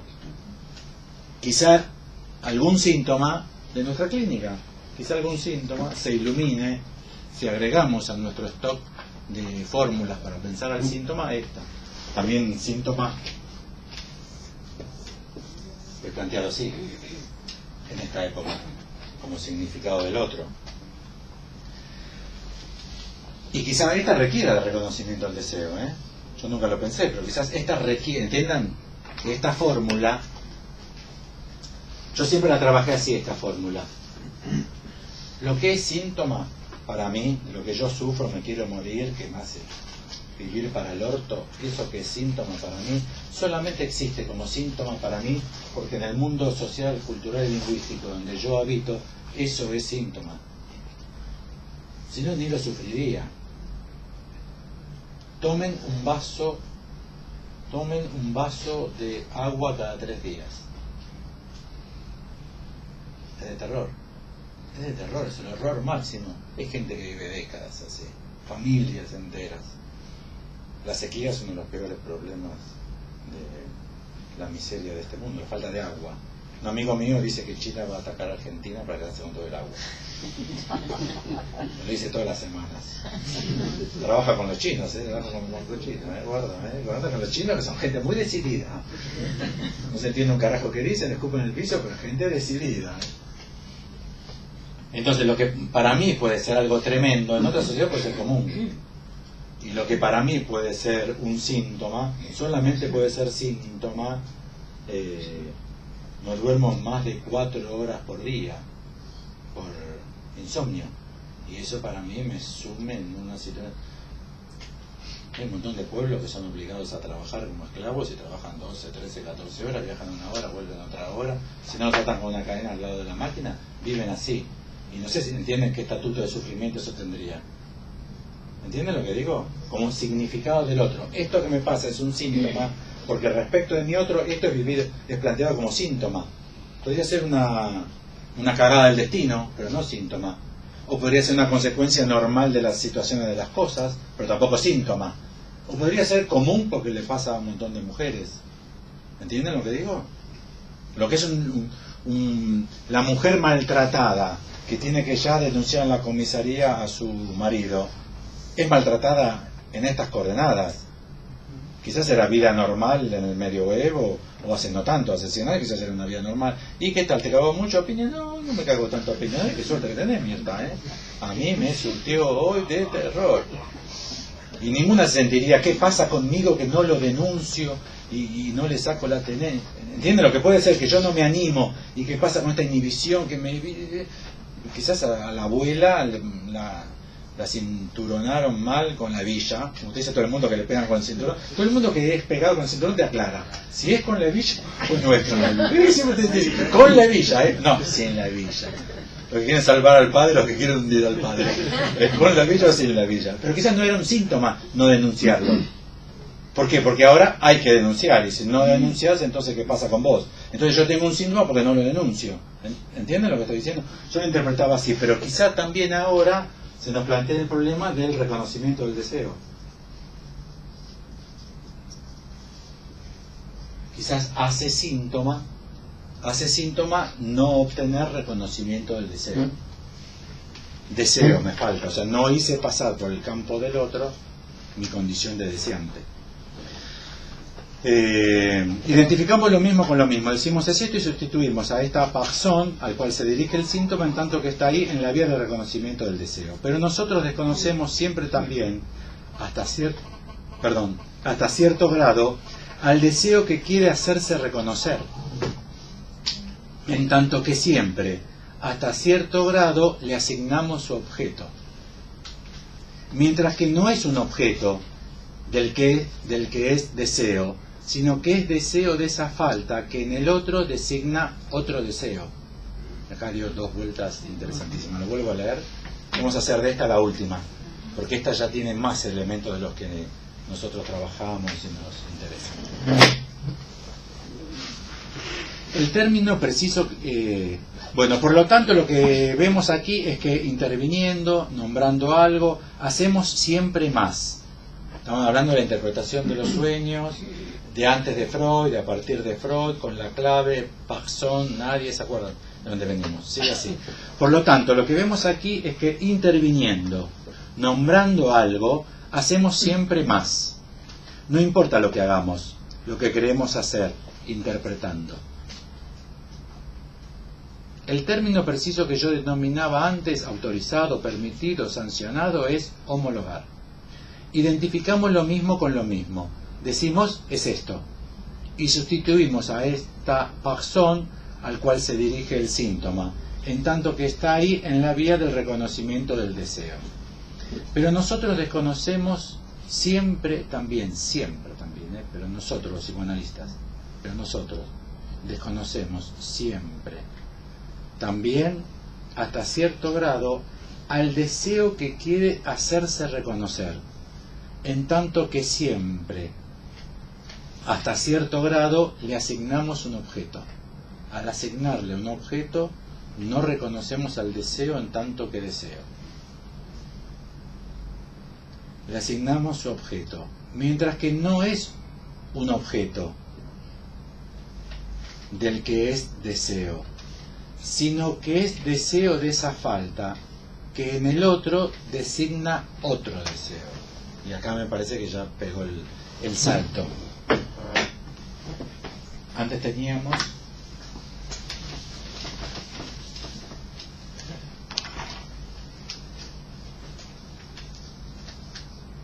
yo y yo, o moi y je, que podríamos plantear en esta época de la enseñanza de Lacan como la división del sujeto. El sujeto dividido consigo mismo, que no es la división estándar. La división estándar es entre goce y significante, entre pensamiento y cuerpo. Esa es la división estándar. La división que nosotros más trabajamos de Lacan es entre saber y verdad, como el corte de la línea media de la banda de Möbius. Esta podría ser la primera, la del esquema Z o la del esquema lambda. Y teníamos la función del otro. Entonces Lacan dice que siempre el otro va a estar en intermediación en la relación que yo tengo de yo conmigo mismo, porque en eso yo estoy en carencia, en falta. Y estoy en falta a causa del otro. Entonces debo, para que haya reconocimiento del deseo, inscribir esa falta en el otro. ¿Estamos hasta aquí? Como sistema de ideas. ¿Estamos hasta aquí? Lo que agrega ahora Lacan es que el otro también desea. O sea que el otro está dividido también. ¿Por qué? Porque si no, si el otro no, es una insuficiencia argumentativa de acá. Ya que si el otro no tuviese siempre esta falta, la que escribimos así, el sujeto no estaría dividido, porque aportaría identidad. ¿Mediante qué forma? Tú eres eso. Porque la división del sujeto, la falta en ser del sujeto, corresponde a la, vamos a ir diciéndolo, a la castración del otro, insuficientemente, digo, vamos a ir diciéndolo insuficientemente, de alguna forma hay que decirlo, corresponde a la castración del otro que justamente no puede aportar ser. Entonces, el deseo de reconocimiento es el deseo que para que mi falta exista, para que adquiera dimensión de existencia, mi falta, o sea, mi condición de ser como falta, o sea, mi condición de falta en ser, tengo que inscribirla en el campo del otro, pero en el campo del otro como aquel que justamente no podrá aportarme ser. Con lo cual estamos tranquilos, no hay que rechazar el deseo de reconocimiento, porque aquí ya está depurado el problema, no hay reconocimiento posible, no hay aportación, no hay ser de atributos. Y ni de ser, ni ontológico. De atributos sería hijo, bueno, hombre, lo que fuese. Esos serían atributos para el yo, atributos del yo. Pero acá diríamos también ser, no hay existencia del sujeto. Si el sujeto no pasa por el campo del hacer reconocer su deseo de reconocimiento, no existe como sujeto deseante. Una preguntita, no entendí Dale. lo del analista homóloga, porque ahí después leíste, identificamos lo mismo por lo mismo, decimos es esto. Bueno, Y el ahí señor me llamo- el señor de pelada y bigotes es su padre. Interpretamos el sueño. Los analistas interpretamos el sueño. Homologamos. Decimos, la cajita bivalva es la concha. Estas ideas que tuvo Freud, la verdad, tremendas. Hijo de puta, qué idea. Y el dedito que entra, bueno, lo experimentó, así que está corroborado empíricamente. Le puso una cajita bivalva en el escritorio. Hermoso. Tiernísimo, la verdad. Nietzsche estaba produciendo todo su corpus en ese mismo momento. O sea, no es que venimos... Bueno. ¿Cómo interpretamos? Realmente les pregunto, ¿cómo interpretan ustedes? Podría ser que eso sea esto, ¿no? Que ese elemento misterioso, incomprensible, ridículo, sea, homologamos. Pero acá dice, siempre hacemos algo más. Siempre hacemos algo más. Sí. Ah, ya son menos 10. Ah, no, ya no son menos 10, son menos 2. Dale, Verónica.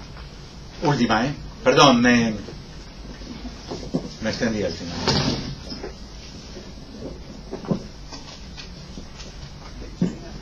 Que en ese acto de interpretación, cuando decimos esto podría ser aquello otro, ya en ese movimiento estás deconsistiendo, por decirlo de alguna manera, el ser consigo mismo, el esto es esto. Depende de cómo lo plantees, ¿eh? El hombre de bigotes es su padre.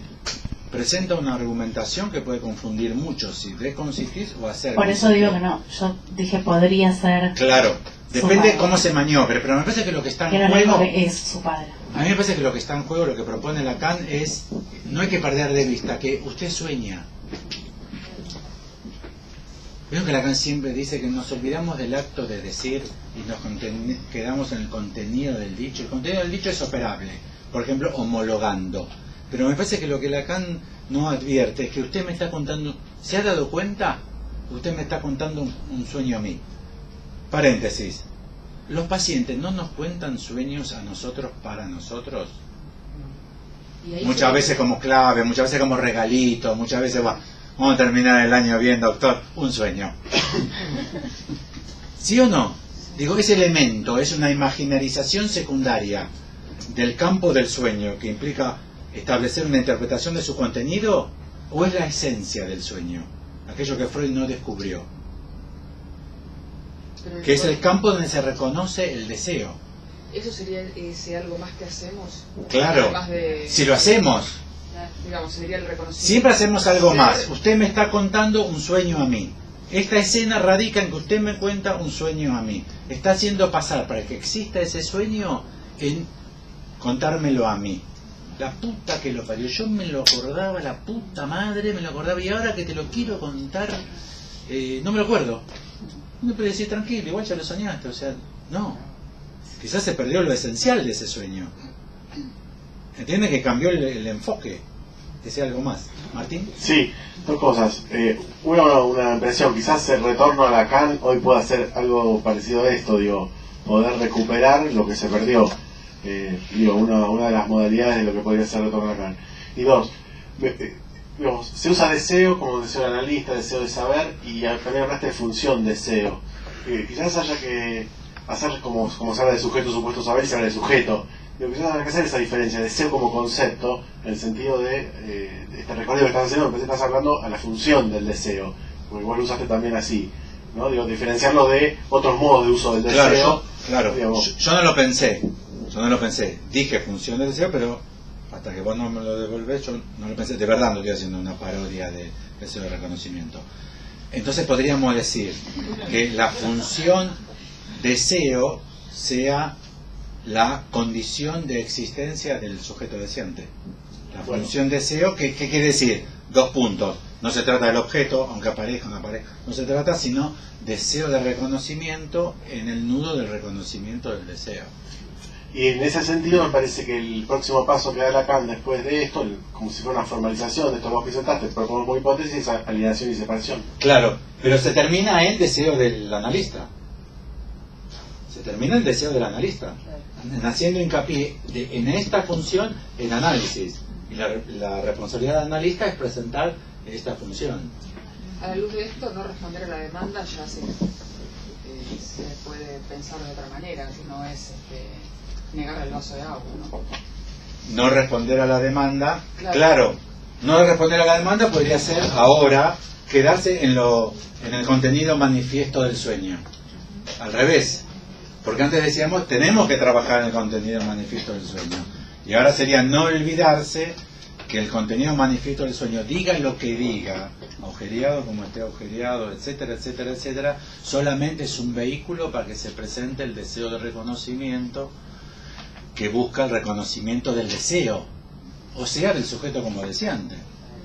O sea, una acepción que me parece. Bueno, perdone que interrumpimos, pero la hora es...